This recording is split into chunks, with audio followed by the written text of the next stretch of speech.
Yeah. Sean, what's up? Stigmatism, man, what's up? Yeah. Do anything. Okay. What is it, man? Stigmatism in my soul. Okay. You got it, man? Do anything. Anything? Anything. You sure? Put your mind to it.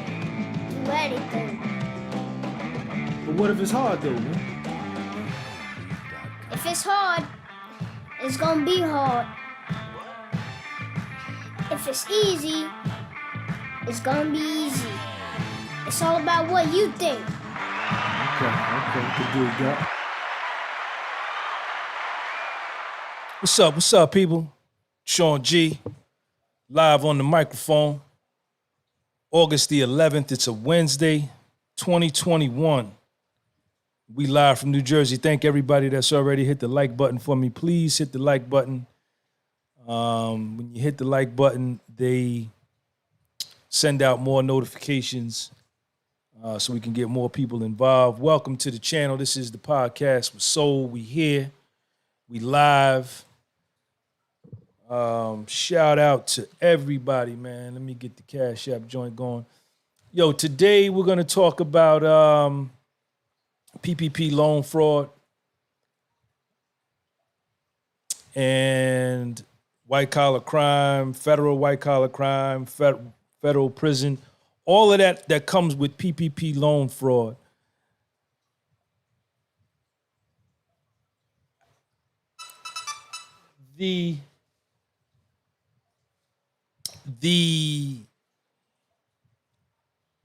It's going down. Let me turn this off. Sorry about that, y'all. It's going down. Everybody rushed out in 2020 and 2021. And some people were legitimate and got PPP loans based on legitimate businesses and legitimate numbers and were due that, and they followed the law and they got loans. Then there was another group that sought to take advantage of an opportunity to get free money by criminal intent, fraud. They knew they didn't have a business. They knew they didn't have a tax return. They knew they didn't have any employees. They knew they didn't have any W-2s. They knew they didn't give out any 1099s. They knew they weren't entitled to a PPP loan. But they got wind that somebody that they knew could hook them up with a PPP loan. And I mean, I'm not knocking it. If that's what you do, fine. That's what you did, cool. Knock yourself out, you know. You needed it, you needed the money, you did it, cool. You know. But now it's game time. Now it's game time. And you done went on the trips. You done went to the mall. You took your trips to the Gold Coast of Chicago, Lakeshore Drive. You went out to Rodeo Drive in LA. You came to New York on Fifth Ave. You went to all the designer stores. And you splurging with the money.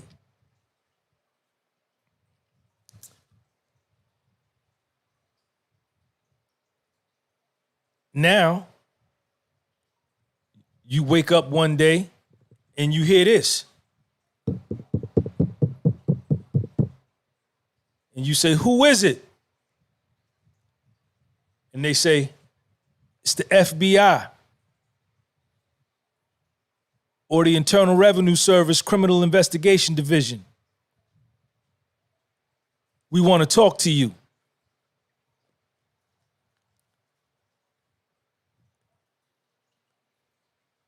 And this is where the game begins. Let me say, you see right up there on the screen, if anybody is being investigated for PPP loan fraud, or if you're being investigated for any kind of white collar federal crime and you want to talk, you want some counseling as to what's going to happen and what goes through the process and how it's going to work and what you should look out for and what you should do and what you shouldn't do, you can call me at 862-333-6878. And for a fee, I will guide you and walk with you through your investigation up until the time that you get sentenced, till you go to prison or you get home confinement or you get probation or whatever. I can help you with that. And everything will be held in the strictest confidence. Everything will be between me and you. I have done federal prison time for white collar crime. Went through the whole process, which lasted probably about 5 years. So I know it from beginning to end. I know how it goes. So now the feds are there. And they're talking to you. They come in your house or they meet you on the job or somewhere in the street. They meet you in the supermarket or whatever. Because if they're on you, they've been following you. Before they come and introduce themselves to you, they've been following you for a while. And when they come to see you, they already got it. All of the I's are dotted. All of the T's are crossed. Every stone has been turned over. Everybody has been spoken to. Everybody, and this is where it gets vicious. There is a chance and there is a high probability that they have spoken to your husband, your wife, your boyfriend, your girlfriend. I'm speaking to both males and females in this video.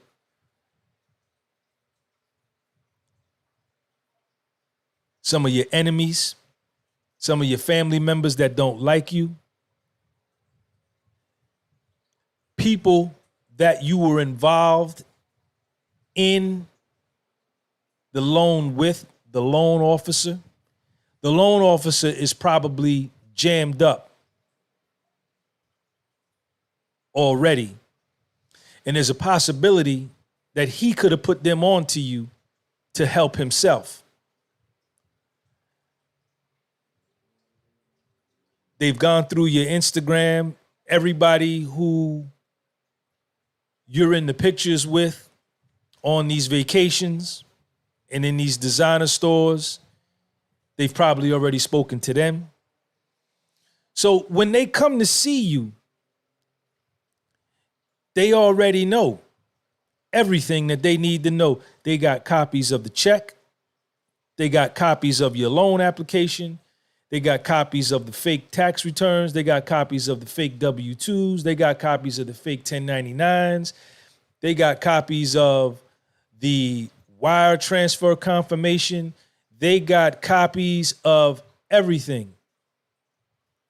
They have it all. And what they're coming to you, when they come to see you and talk to you, they just coming to see if you gonna tell lies. They coming to see if you're gonna corroborate and if your story is gonna match up and tie out with everyone else they spoke to that was in the organization, the loan officer, the banker, whoever helped you fill out the paperwork. They just coming to see if the stories match up and who's lying. But they already know. And they not playing. They not playing. And let me tell you something. The day that they come, your life changes forever. Shout out to Red Bull. Hit that like button for me, y'all, please. Please, I got 8 likes. There's 19 of y'all in here. Please hit that like button. Your life is forever changed. Because when the city police come,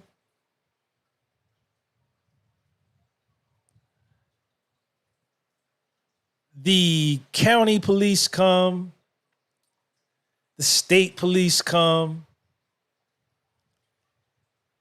you know, they may or may not have it. They typically come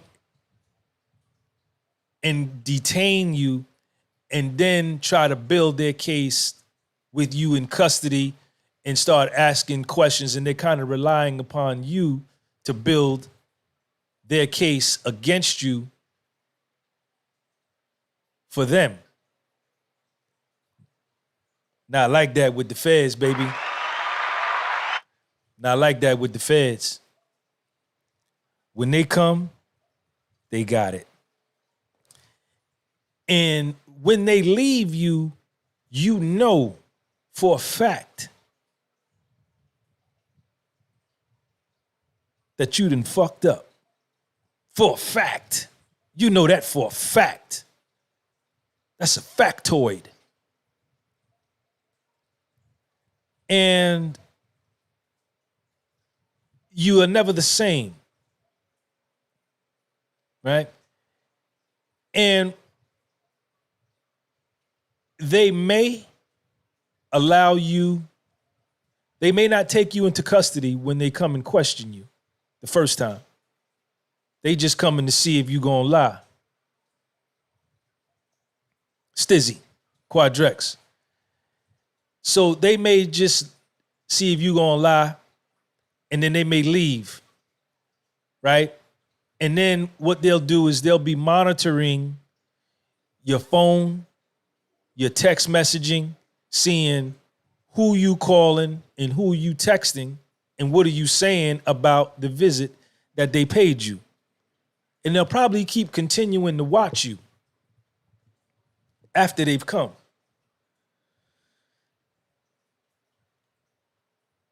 Then again, they could, if your loan amount is big enough, they may take you right into custody right there.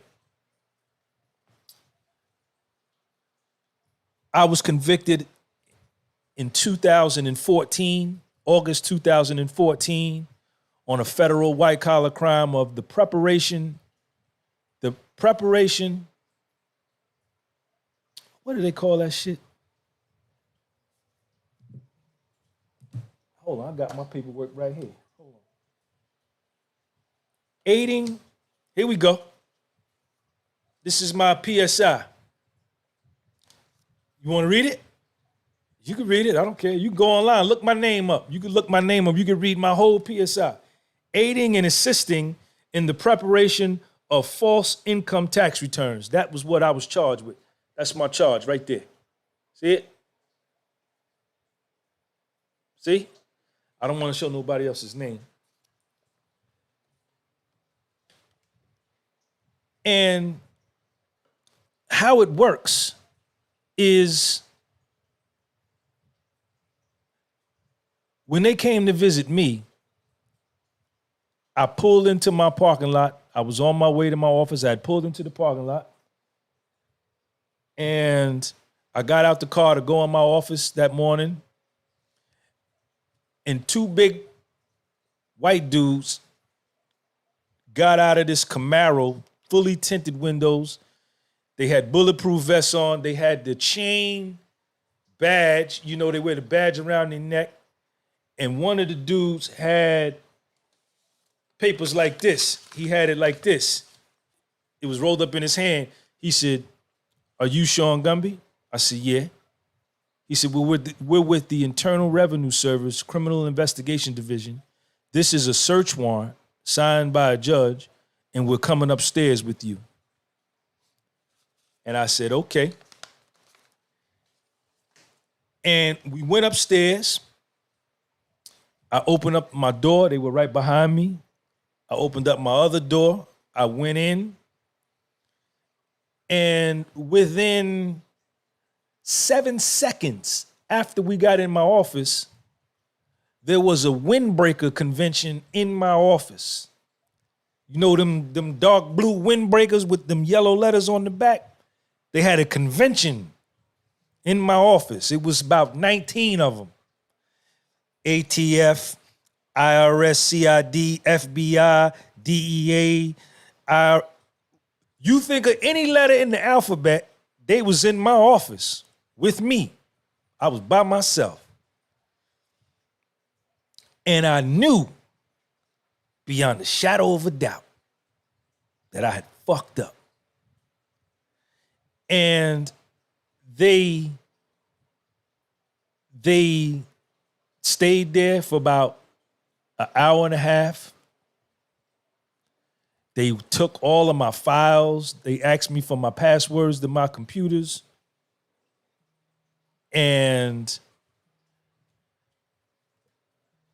they said, you know, what's your passwords to your computers? Because I had another office.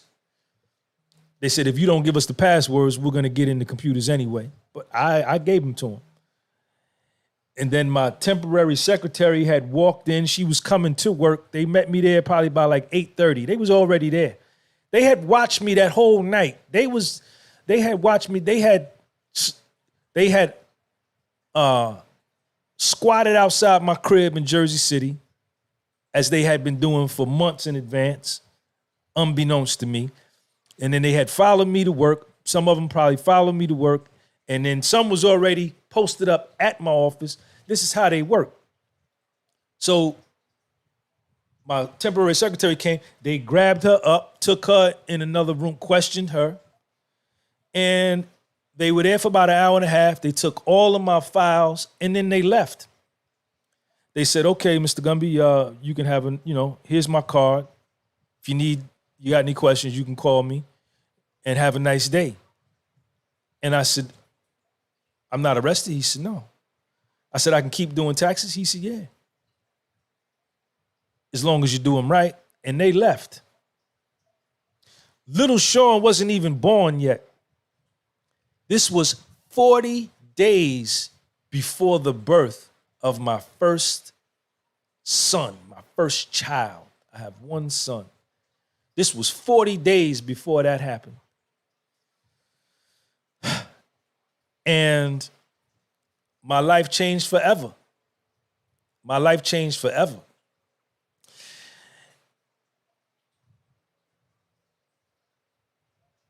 So I know the whole process. They investigated me for like 3.5 years.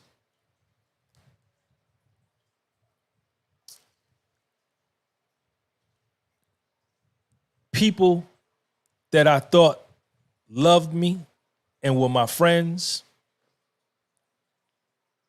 turned on me, betrayed me, cooperated against me, ratted on me, whatever you want to call it. And I eventually pled guilty in August 2014, August the 6th to be exact. And I received the 18-month prison sentence. My base offense level with a white-collar crime, with a white-collar federal crime, it's based upon the financial loss to the government.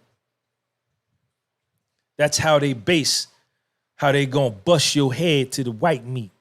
How bad they gonna bust your head to the white meat. Anything over $80,000, you going to prison.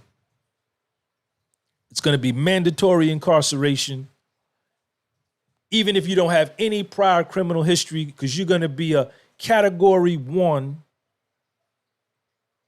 Level 15, Zone D.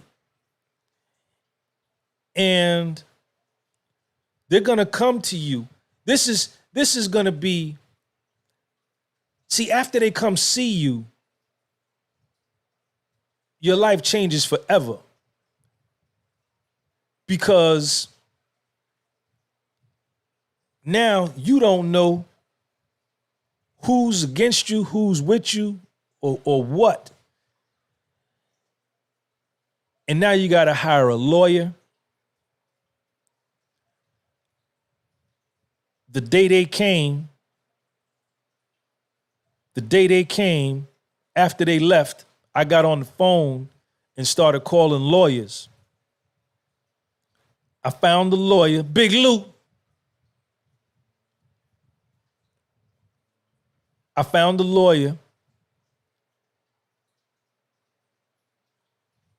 and he told me that his retainer was going to be $25,000. This was in 2010. No, 2000, when they came, 2011. He said, my retainer is $25,000,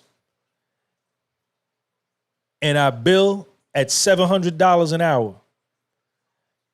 And I have a partner. And every time we meet with you, both of us are going to meet with you. So it's $1,400 an hour when you meet with us. I said, all right, bet. I had the money.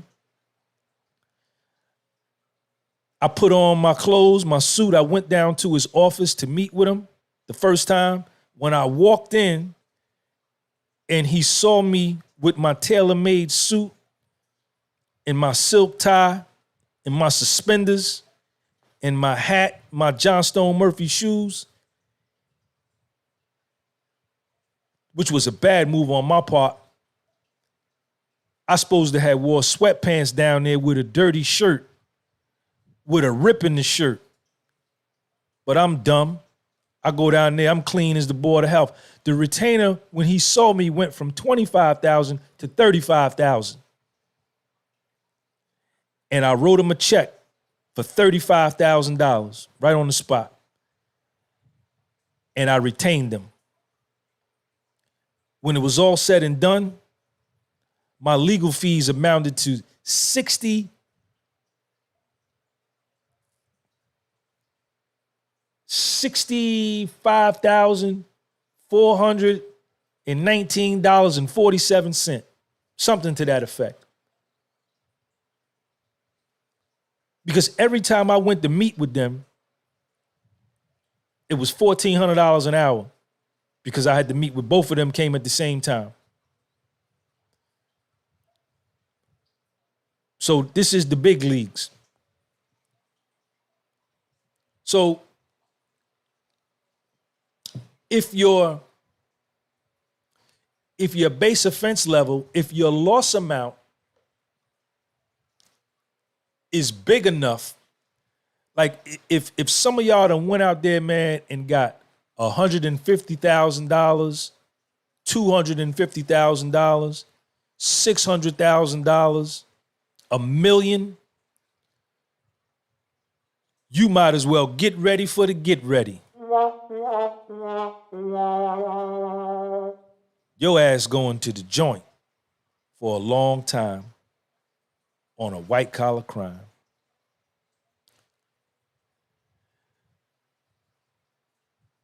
My base offense level, my loss amount was $84,000, $84,559. That's what I was charged with. It was more than that. But the lawyer that I had, and the fact that after they came and I kept doing taxes, I wasn't still doing the bullshit that I was doing that got me in the hot water because I knew they were watching. I started doing everybody's taxes straight up. And I think because of that, and my attorney, he got them to come down on the loss amount because mine could have been a lot more. It was more than $84,000. It was way more than that. But that's what I was charged with, and I went with it. From $80,000 to $200,000 is a certain guideline range. When you get over $200,000 to like $400,000, there's another guideline range. The higher the loss amount, the lower you go on the sentencing guideline sheet. And if you have prior criminal history, you move over categories, category 1, category 2, category 3.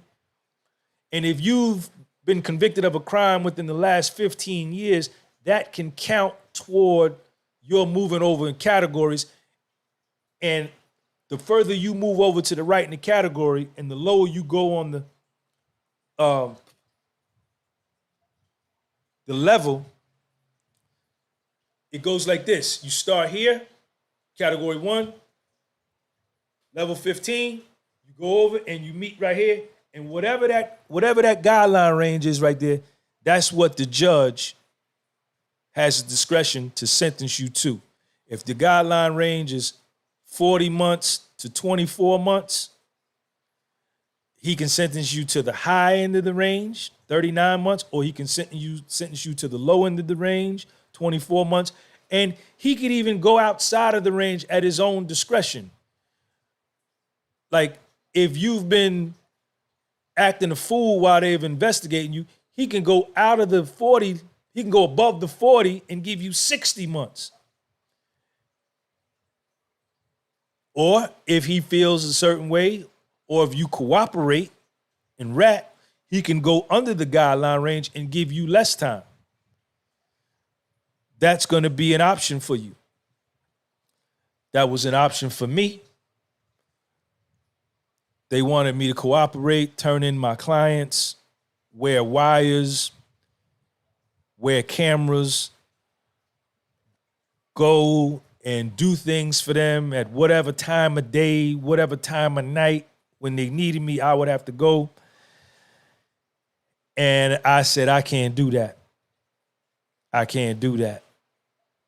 And I chose not to cooperate. And I went to prison. I just couldn't do that. In my whole life, and I've been getting in trouble with the cops since about 7th, 8th grade. I never ratted, not one time, ever. And,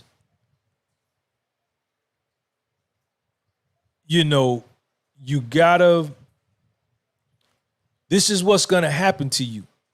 This is what's gonna happen. Hit that like button, y'all. Please hit that like button. Put me up on 30 likes, man. I'm gonna pause for a minute. I need y'all to put me up on 30 likes, and we're gonna come right back there to where I was at. Put me up there on 30 likes.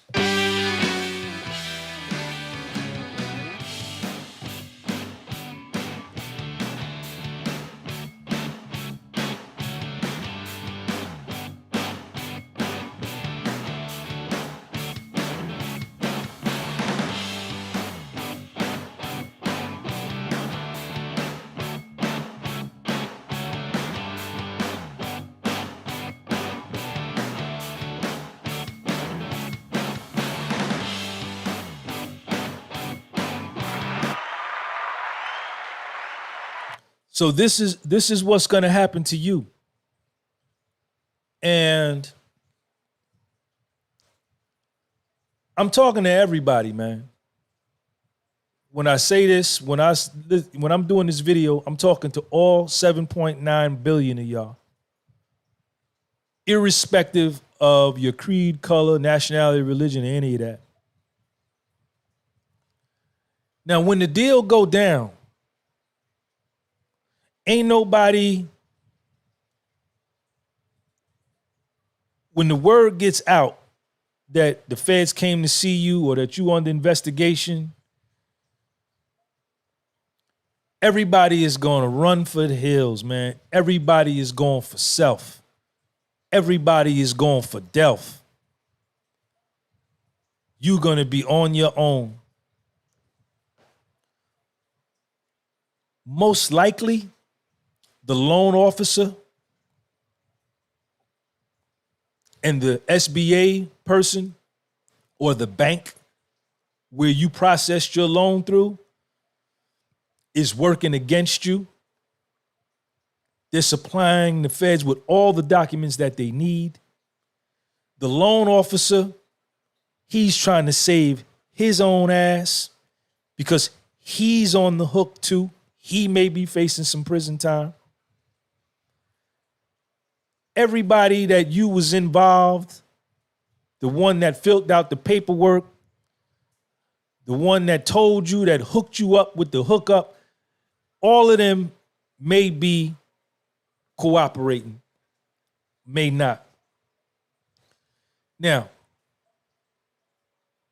what I'm going to tell you is this. You did that. You wasn't high. You wasn't drunk when you filled out that paperwork. You knew you wasn't. You knew you didn't have none of that. But you knew all that shit was a lie. You knew it was a lie. Yes, you did. Yes, you did. Yes, you did. Yes, you did. Yes, you did. Yes, you did. You knew it was a lie.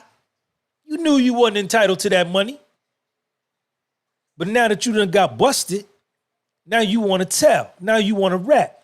Don't do that. Don't do that. Don't do that. Don't do that weak. Don't do that weak shit. Don't do that. You take it like a woman. You take it like a man. That you got to take it the same way that you took it the day the money hit your account from the wire transfer. You got to take it the same way when the feds come, the way they put that check in your hand and you went to the bank to deposit it. You got to take it the same way. Don't punk out now. Don't punk out now because you finna go to jail. You did this to yourself. You did this to yourself. Hit that like button, y'all. Hit the like button, man. Please. And share this link. Now you want to rat. Now you want to tell on everybody to keep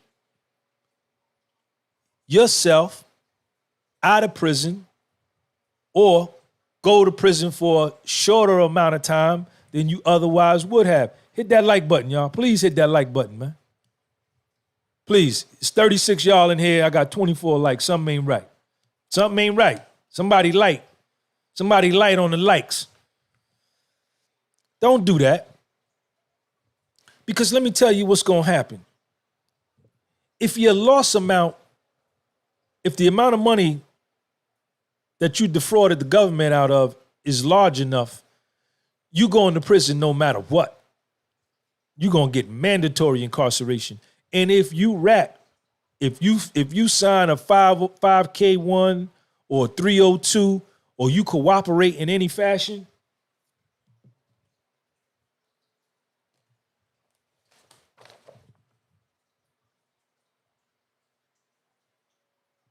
all of that is going to be in this document. All of that is going to be in that document. That you ratted, that you told. And when you get to whatever prison you're going to, you'll have a white collar crime. So you probably won't go to no USP unless you've taken like $1 million or more. If your loss amount is like upwards of $500,000 to $1 million or more, then you're going to be looking at like 10 to 20 years in prison. And if you get that amount of time, there's a probability, there's a chance that you could start off at a USP, which is a United States Penitentiary, which is a high classification. That's a high. That's classified as a high. You up there with people doing life, murder. You know, people got 500 months, life. People doing 40, 50 years, 90 years. Or you could start off at a medium, with, the rougher prisons,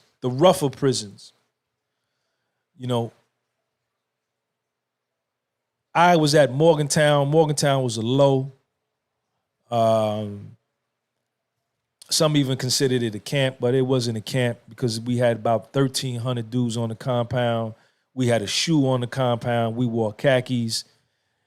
They ran it like a low. And that's what dudes used to say that was at other lows, at the mediums and at the USPs, that, it wasn't no camp.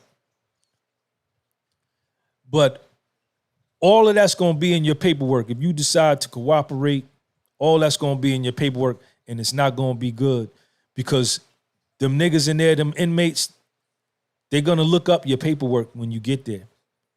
They're going to ask you where you from. They're going to ask you your name, where you from, and then they're going to tell you, them your people right there. If you say you from Denver, then they're going to say, that's the Denver call over there. It'll be a bunch of dudes that's from Denver. And them dudes will introduce themselves to you. They're going to ask you, what's your name, where you from, what you charged with, who you knew on the street. They're going to question you. And then they're going to get them cell phones that they got in there, and they're going to start looking up your case. They're going to look up your case, and they're going to look up Google. They're going to Google you, and they're going to find out if what you say out your mouth is the same as what's being said on your paperwork. And if it ain't, that's not going to be good. That's not going to be good. So my advice to you is just do your time. Whatever they give you, you take it and you do it. You made the mistake. You put yourself in that position. Take what you did and live with it. Because when you start telling to save yourself, you impact other people's lives. You think, but I know at that point you just be trying to save yourself. But when you tell on somebody else and that somebody else didn't get caught, now you got them jammed up. They go to prison. You've directly hurt their kids, their wives, their husbands, their mothers, their fathers, innocent people you've hurt that you didn't even know because you wasn't man enough to take what you willingly got into. And all of that comes back to you. The universe will bring all of that back to you. You can believe it. You can believe it. All of that will come back to you. Because you can't do harm to people who did nothing to you and not have any blowback from that. What goes around comes around.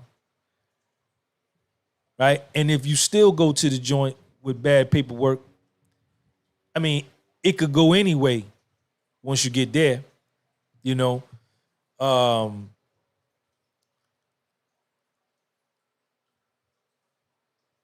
So, you know, get ready for the get ready. Get ready for the get ready, because it's going down. And the feds mean business. They mean business. And You know, if you going through this, if you got this kind of case going on and you want to talk to me, man, about it and what to do and what not to do, I can help you with that. I know the whole process from top to bottom, man. I know the whole process top to bottom. You know, you can't be no sucker, man. You know, you did that. You got the money you weren't supposed to get. You traveled, you spent it on bullshit and wasted it and blew it. And now it's time to pay the piper. You know? And I don't mean to I don't wish no evil on you and no evil on nobody. That ain't what I do, because I went through that. I survived that. That's some hell of a shit, man. A federal investigation is no joke. A lot of people commit suicide. They kill themselves in the middle of these investigations with the feds because it's so intense. It's so intense. And these people are not your friends. They are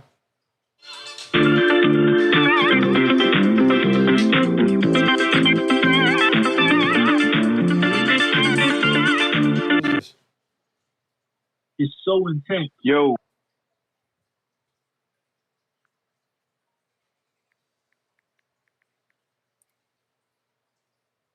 sorry about that, y'all. It's so intense that a lot of people don't make it. A lot of people don't make it through. They end up taking their lives, or, you know, it's a very, very serious thing. And you have to be strong, you know, when you're going through that, man. But you can survive it, you know. You can survive it, you know.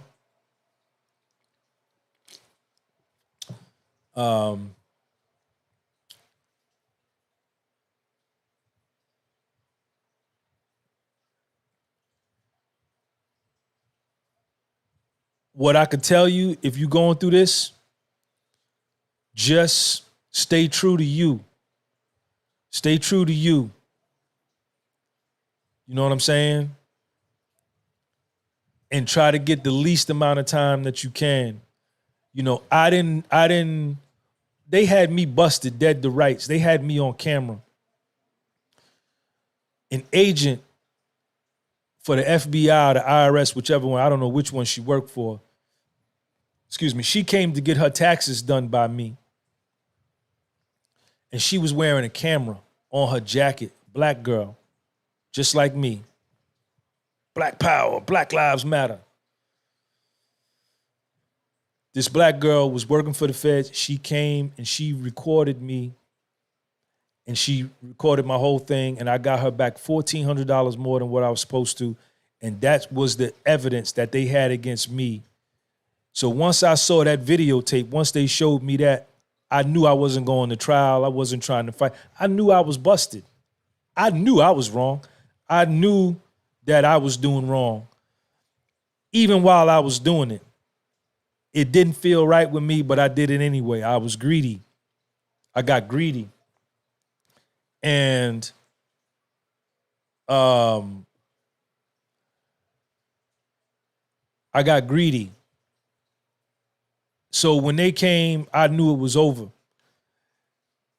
So I wasn't trying to play with them people. I knew I was busted. I wasn't trying to make them spend no more money more than what they had to. You know, my lawyer was advising me to take my time and go slow, and maybe they'll forget about it and stuff like that. And, you know, but they never was. You know, he just was dragging me out, trying to get more money out of me, which he did.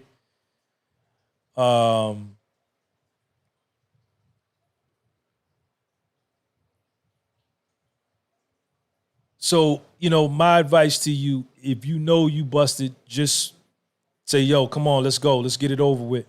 And the sooner you hit that like button, y'all. The sooner you get your case over with, you know, and moving, the faster you could go and do your time and the faster you can get back home to your family. You understand? But don't punk out now that you done got caught and you want to start ratting on people, man. That ain't cool. And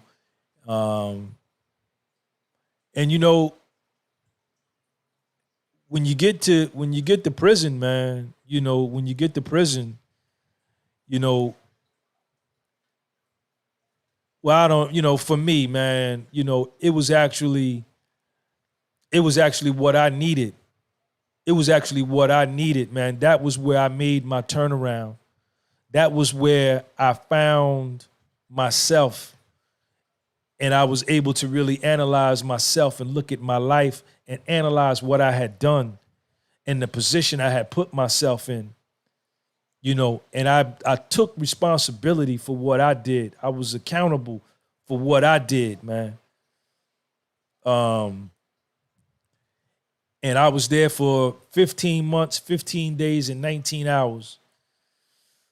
FCI Morgantown, West Virginia. And I went in there a shell of a man, a broken man, and I came out of there superhuman in the spiritual sense, in the mental sense, in the physical sense. And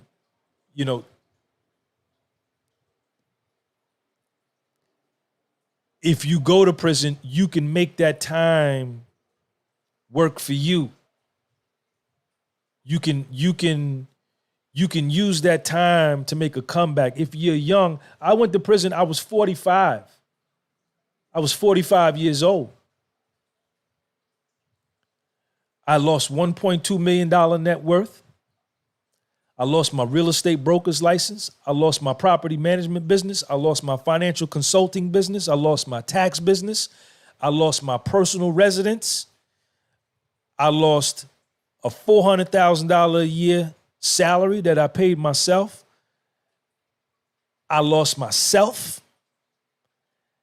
But what hurt me the most was I lost custody of my son.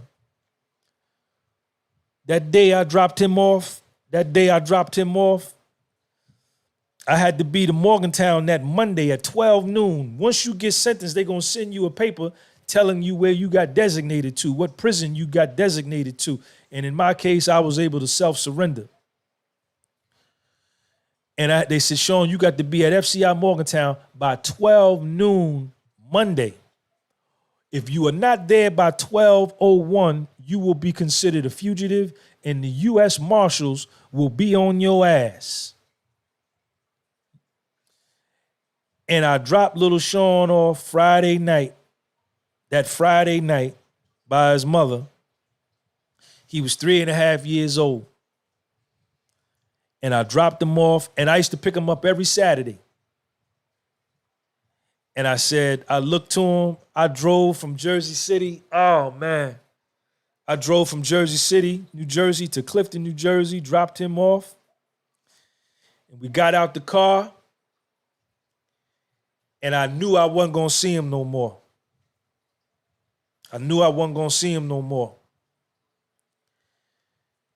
And I said to him, I said, Sean, I said, hey, man. I said, Daddy ain't coming to get you tomorrow. He said, okay.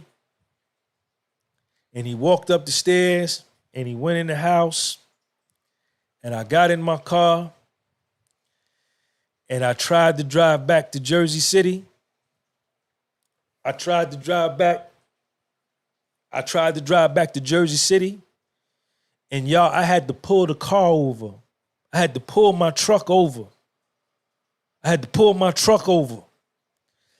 And I was crying. It was like somebody had stabbed me in my spirit, in my soul, with an ice pick. And I'm crying, boo-hooing, snot, all of that, trying to drive back home.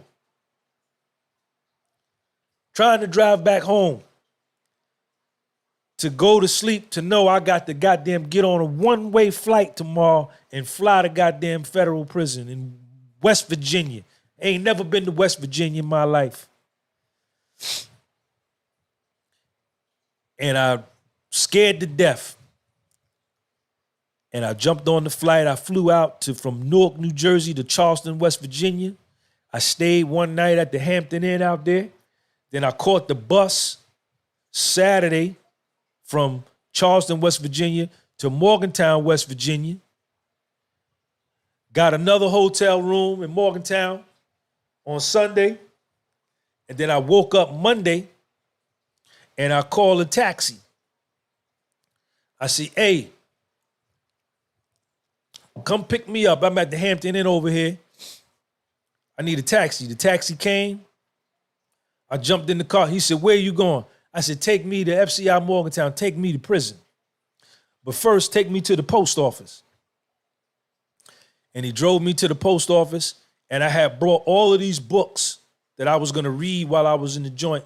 And I mailed my books. I mailed the books from that post office addressed to me at Morgantown so that I can get them and read them while I was in there. I don't know if they still allow you to do that. They let me do it, but they called me down to the mailroom when I got there and said, who mailed these books? They asked me goddamn 1,000 questions about me. I said, I mailed them.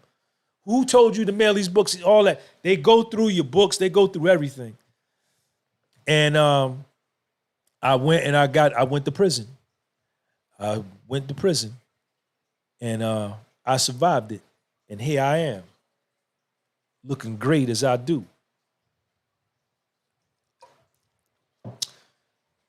So do what you got to do, baby. You all by yourself.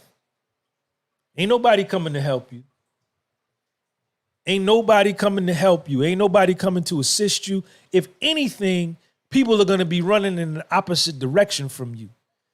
It's like you're going to have a plague, like you're going to stink like doo-doo. Ain't nobody going to want to come around. You're going to be lonely and hurt and scared and all that. That's why a lot of people, they take their life because it's a serious, serious situation, man. But you don't have to go that route. Hit that like button, y'all. Hit that like button. You don't have to go that route. You know what I'm saying?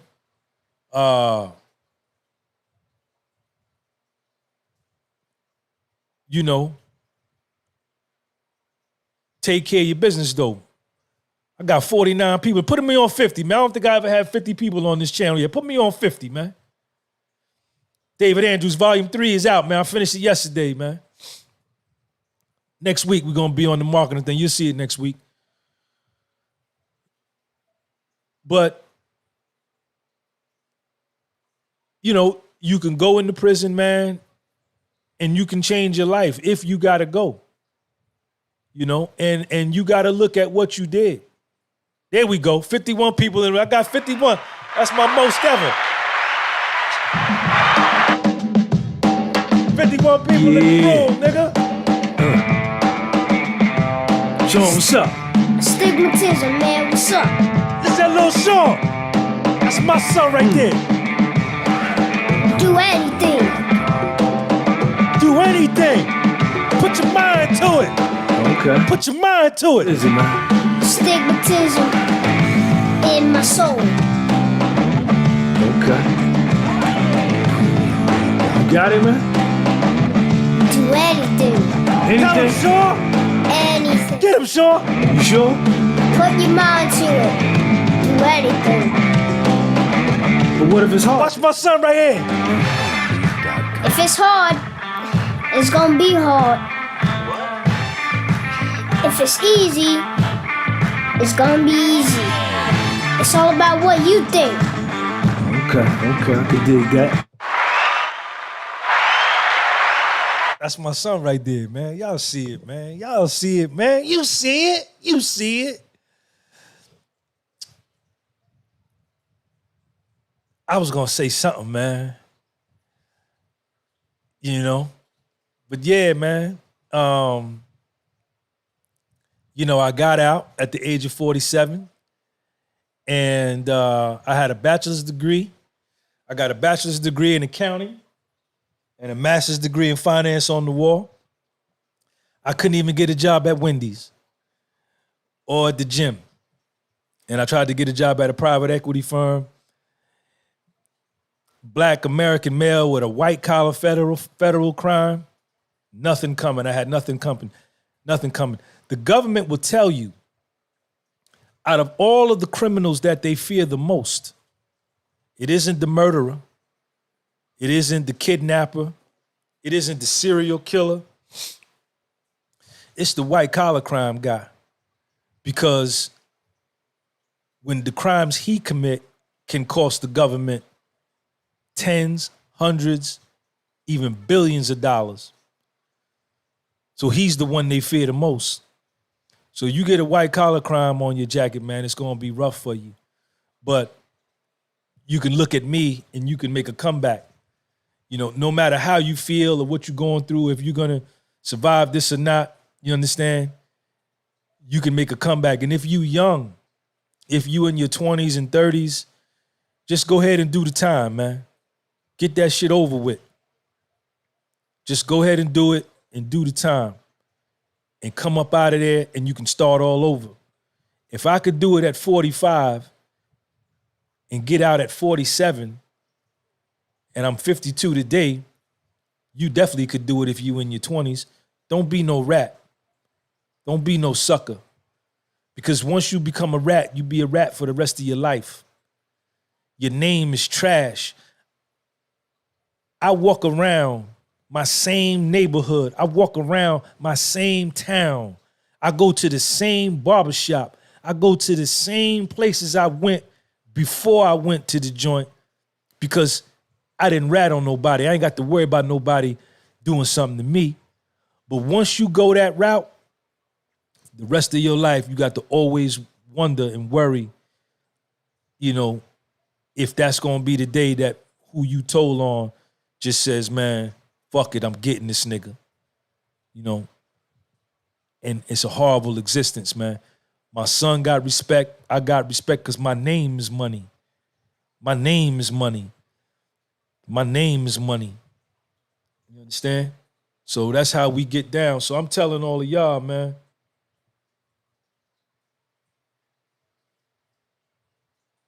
Don't cop out. Don't quit. Don't do that. Just go ahead and take your time and do what you got to do. Hold on one second, y'all.